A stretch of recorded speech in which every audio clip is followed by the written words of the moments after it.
Mai 68, silhouette rouge, couleur flashy, base photographique, l'œuvre de Gérard Fromanger investit le Centre Pompidou. Le musée consacre au peintre engagé et toujours actif une exposition aérée et concise, tout simplement baptisée Gérard Fromanger. Nous y avons rencontré Michel Gauthier, le commissaire de l'exposition, mais ne soyez pas surpris d'y rencontrer l'artiste lui-même qui a considérablement influencé les graphistes actuels. Il est certes un artiste engagé, il veut rompre avec le désintérêt qui était celui de l'abstraction des années 40-50 à l'égard de la société et des affaires du monde. Donc son œuvre est engagée, mais à aucun moment il ne veut faire oublier qu'il est un peintre. Donc son art, ce qui fait l'essentiel de son art, c'est qu'il est à la fois un art qui témoigne d'un engagement, d'une sensibilité aux soubresauts de la société, mais en même temps, sa peinture reste sans arrêt consciente d'elle-même. Et la couleur est là pour traduire la dimension proprement picturale du travail de Fromanger. Il ira jusqu'à créer une charte de couleurs, visible sur quelques-uns de ses tableaux, même les plus engagés.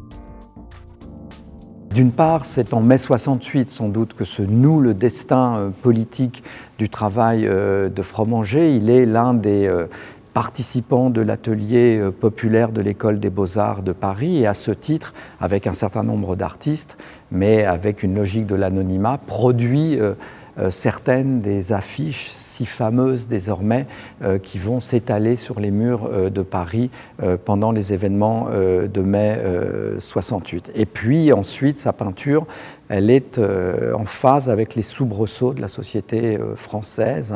Après mai 68, émeutes dans les prisons françaises. Vous savez que Sartre et Foucault créent un comité de surveillance des prisons à ce moment.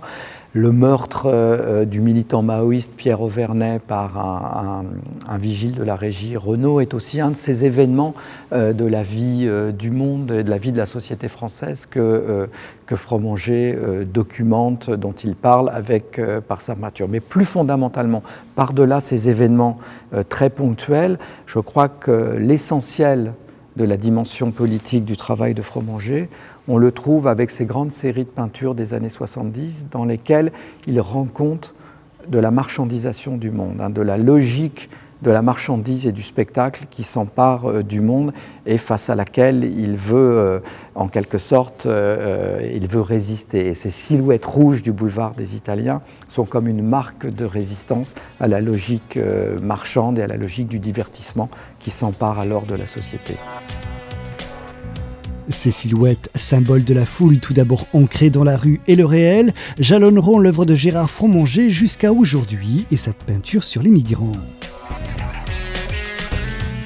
La technique qu'il va utiliser pour les toiles qui le rendent célèbre dans les années 70, c'est une technique assez largement utilisée par tous les peintres de ce qu'on appelle le photoréalisme, c'est-à-dire que le peintre a comme élément de base, comme source, une photographie. Cette photographie est projetée, comme le montre l'un des tableaux de l'exposition qui s'appelle « La vie d'artiste ». Cette photographie est projetée au moyen d'un rétroprojecteur sur la toile et c'est en quelque sorte à même la photographie qui est projetée sur la toile que le peintre peint. Et ensuite, quand il éteint le rétroprojecteur, la photographie disparaît et la peinture naît, s'affirme dans toute sa picturalité. C'est ça la technique de Fromanger, mais dans un tableau comme celui qui est derrière moi, il y a une partie de l'image qui est faite avec cette technique, puis une autre, bien évidemment, qui n'est pas faite avec cette technique, puis que cette autre partie de l'image, c'est une peinture purement abstraite et qui, bien sûr, n'a pas comme source une photographie. L'exposition du Centre Pompidou recense les plus grands chefs-d'œuvre de Gérard Fromanger, dont notamment son Guernica, une œuvre monumentale consacrée à la médiatisation de la guerre du Golfe, dans laquelle l'artiste peignait en 1995 les tours jumelles du World Trade Center ensanglantées. Depuis sa première grande exposition à la Galerie Mag en 1964, Gérard Fromanger n'a eu de cesse de se confronter au réel.